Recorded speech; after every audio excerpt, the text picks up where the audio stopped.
ಶರತ್, ಒಂದು ನಿಮಿಷನಪ್ಪ. ನಿನ್ನ ಹತ್ರ ಒಂದು ಮುಖ್ಯವಾದ ವಿಷಯ ಮಾತಾಡಬೇಕಾಯಿತು. ಅರ್ಜೆಂಟ್ ಇತ್ತಾ? ಯಾಕಪ್ಪ, ಬೇರೆ ಏನಾದರೂ ಕೆಲಸ ಇದೆಯಾ? ಅದು ಹಿತಾ ಸ್ಕೂಲ್ಗೆ ಹೋಗ್ಬೇಕಿತ್ತು. ಅಲ್ಲಿ ನಮಗೋಸ್ಕರ ವೆಯ್ಟ್ ಮಾಡ್ತಾ ಇದ್ದಾರೆ. ಸ್ಕೂಲ್ ವಿಷಯ ಅಲ್ವಾ, ಲೇಟ್ ಮಾಡೋದು ಬೇಡ ಅಂತ.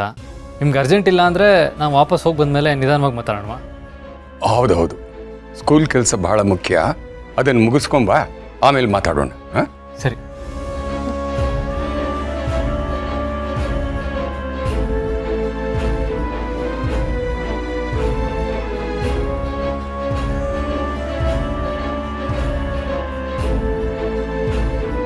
ಶಾನ್ವಿ, ಯಾಕೆ ಇಷ್ಟೊಂದು ಆತಂಕ ಪಡ್ತಾ ಇದೆಯಾ?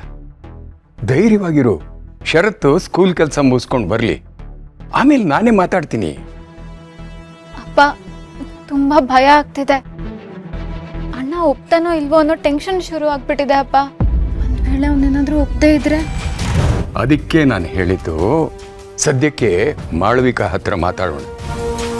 ಅವಳು ಒಂದ್ಸಾರಿ ಒಪ್ಕೊಂಡ್ರೆ ಶರತ್ ಅವಳ ಮಾತಿಗೆ ಇಲ್ಲ ಅನ್ನೋದಿಲ್ಲ.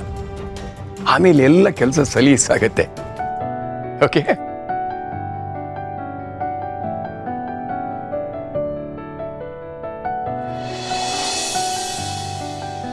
Very good Tarun. ನಾನು ನಿನಗೆ ಒಪ್ಸಿದ ಕೆಲಸನ ನಾನು ಅಂದ್ಕೊಂಡಿದ್ದಕ್ಕಿಂತ ಬೇಗ ಮಾಡಿ ಮುಗಿಸಿದ್ಯಾ. Good job. Thank you so much ಅತ್ತೆ. ನಿಜ ಹೇಳ್ಬೇಕಂದ್ರೆ ಶಾನ್ವಿನ ಒಪ್ಸೋದು, ಅವಳಿಂದ ನಂಗೆ ಬೇಕಾಗಿದ್ದನ್ನು ಮಾಡಿಸೋದು ತುಂಬಾ ಈಸಿ ಟಾಸ್ಕ್. ನಾನು ಹೇಳಿದ್ದನ್ನೆಲ್ಲ ಬ್ಲೈಂಡಾಗಿ ಫಾಲೋ ಮಾಡ್ತಾಳೆ ಅವಳು. It's not at all a big deal for me, like a piece of cake. ಅದಕ್ಕೆ ತರುಣ್, ಈ ಕೆಲಸ ನಾನು ನಿನ್ನ ಹತ್ರ ಮಾಡಿಸಿರೋದು. ಇಲ್ಲಿವರೆಗೂ ನಮ್ಮ ಪ್ಲಾನ್ ಎಲ್ಲ ನಾವು ಅಂದ್ಕೊಂಡು ಹಾಗೆ ನಡೆದಿದೆ. I am very happy. ಹೌದು ಅತ್ತೆ. ಸೊ ಅತ್ತೆ, ಮುಂದಿನ ಪ್ಲಾನ್ ಏನು? What is the next step? ಮುಂದಿನ ಪ್ಲಾನ್ ಏನು ಅನ್ನೋದನ್ನ ನನಗೆ ಬಿಟ್ಬಿಡು.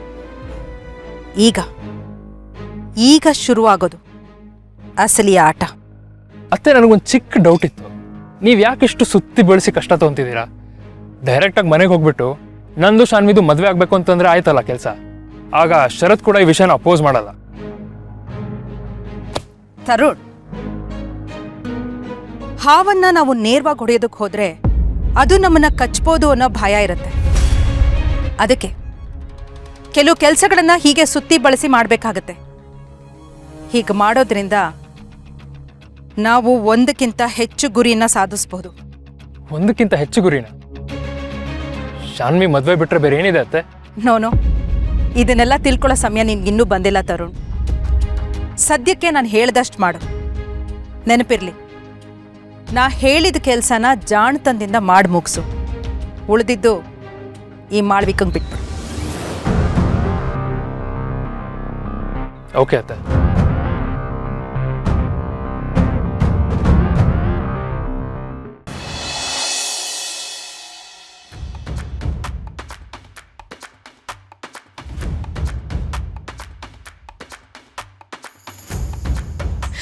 ಶರತ್, ನಿಮ್ಮ ಮುಖ ನೋಡ್ತಿದ್ರೆ ನಗು ಬರ್ತಿದೆ. ದೊಡ್ಡ ಆಫೀಸ್ ನಡೆಸೋರು ನೀವು ಇಲ್ಲಿ ಮಗಳು ಸ್ಕೂಲ್ನಲ್ಲಿ ಬೆವರ್ತಿದ್ದೀರಾ. ದುರ್ಗಾ, ನಿನ್ನ ರಾಹು ಕೇತು ಸ್ಟೋರಿ ಸ್ಕೂಲ್ನಲ್ಲಿ ಟ್ರೆಂಡಿಂಗ್ ಆಗಿದೆ. ಏನೇನು ನಡೆಯತ್ತೋ ನೋಡಿ ಮಿಸ್ಟರ್ ಶರತ್, ಹಿತಾ ತುಂಬಾನೇ ಒಳ್ಳೆ ಹುಡುಗಿ. ಆದರೆ ಕೆಲವೊಮ್ಮೆ ಸೈನ್ಸ್ ಕ್ಲಾಸ್ನಲ್ಲಿ ಅರ್ಥವಿಲ್ಲದ ವಿಷಯಗಳನ್ನು ಅವಳು ಮಾತಾಡ್ತಾಳೆ. ನಿನ್ನೆ ನಾನು ಸೂರ್ಯಗ್ರಹಣ ಹೇಗಾಗತ್ತೆ ಅಂತ ಕೇಳಿದ್ರೆ, ರಾಹುಗೆ ಹಶ್ವಾದಾಗ ಅವನು ಸೂರ್ಯನ ನುಂಗ್ಬಿಡ್ತಾನೆ, ಅದಕ್ಕೆ ಗ್ರಹಣ ಆಗತ್ತೆ ಅಂತ ಕ್ಲಾಸಲ್ಲಿ ಎಲ್ಲರೂ ಮುಂದೆ ಹೇಳ್ತಾಳೆ.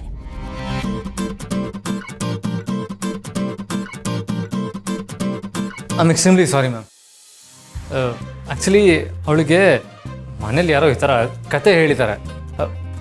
ಐ ಮೀನ್, ಮುಂದೆ ಈ ಥರ ಆಗದಿರೋ ಥರ ನಾನು ಪರ್ಸನಲ್ ನೋಡ್ಕೋತೀನಿ. I am really sorry. ನೋಡಿ ಶರತ್, ಎಕ್ಸಾಮ್ ಹತ್ರ ಬರ್ತಾ ಇದೆ. ಹೀಗೆ ಕೇರ್ಲೆಸ್ ಆಗಿದ್ರೆ ತುಂಬಾ ಕಷ್ಟ ಆಗತ್ತೆ. ನೀವು ಮತ್ತೆ ದುರ್ಗಾ ಇಬ್ರು ಸೇರಿ ಹಿತ್ತಾಳ ಓದಿನ ಕಡೆಗೆ ಹೆಚ್ಚಿನ ಗಮನ ಕೊಡಬೇಕಾಗತ್ತೆ. Yes ma'am, yes. ಅವಳು ದಿನದಿಂದ ದಿನಕ್ಕೆ ಪಾಠದಲ್ಲಿ ತುಂಬಾ ಹಿಂದೆ ಉಳಿತಿದ್ದಾಳೆ. Yes ma'am. ಈ ರೀತಿ ಕಟ್ಟುಕತೆಗಳಿಗಿಂತ ಸೈನ್ಸ್ ಹೆಚ್ಚು ಮುಖ್ಯ ಅಲ್ವಾ? ಹೌದು, ಕರೆಕ್ಟ್.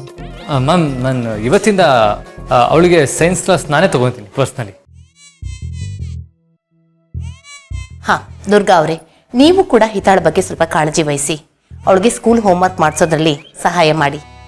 ಹಾಂ ಮೇಡಮ್, ಈ ರಾಹು ನುಂಗೋದೆಲ್ಲ ಬಿಟ್ಟು ಸೈನ್ಸ್ ಪ್ರಕಾರನೇ ಗ್ರಹಣ ಮಾಡಿಸೋಣ. ಇನ್ನು ಮುಂದೆ ಒಳ್ಳೆ ಮಜಾ ಇದೆ. ಮ್ಯಾಮ್ ಅದು ನಾನು ಹೇಳಿದ್ನಲ್ಲ, ನಾನೇ ಇವತ್ತಿಂದ ಅವಳಿಗೆ ಕ್ಲಾಸ್ ತೊಗೊತೀನಿ. ಪ್ಲೀಸ್ ಇದೊಂದ್ಸತಿ ಎಕ್ಸ್ಕ್ಯೂಸ್ ಮಾಡಿಬಿಡಿ. ಓಕೆ, ಬರ್ತೀನಿ.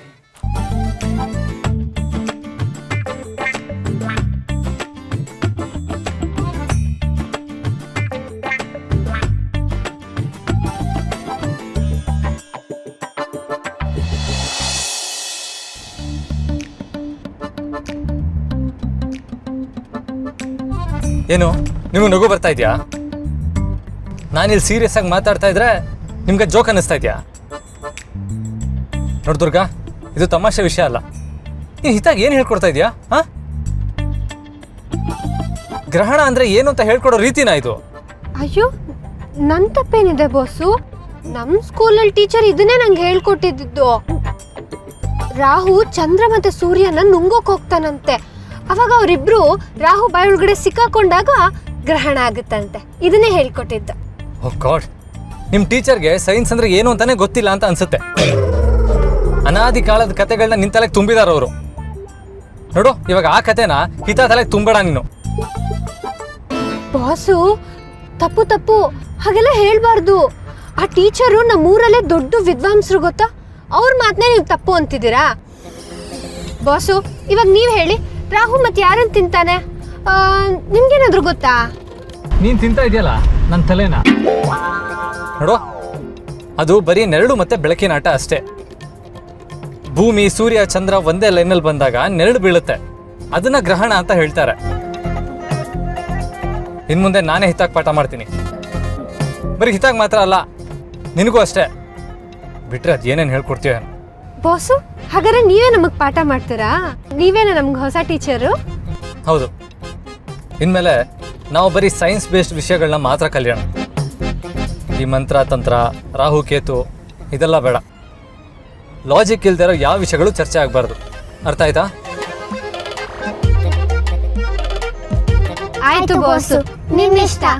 ಗುಡ್. ದುರ್ಗಾ, ಸೈನ್ಸ್ಗಿಂತ ನೀನು ಹೇಳಿದ ಕಥೆನೇ ತುಂಬ ಸೂಪರ್ ಆಗಿತ್ತು ಅಲ್ವಾ ಪುಟ್ ಮೇಡಮ್? ಹೋಗ್ಲಿ ಬಿಡು, ಹೋಗ್ತಾ ಹೋಗ್ತಾ ಬಾಸು ನಮ್ಮ ಕತೆ ಏನು ಅಂತ ಅರ್ಥ ಆಗುತ್ತೆ.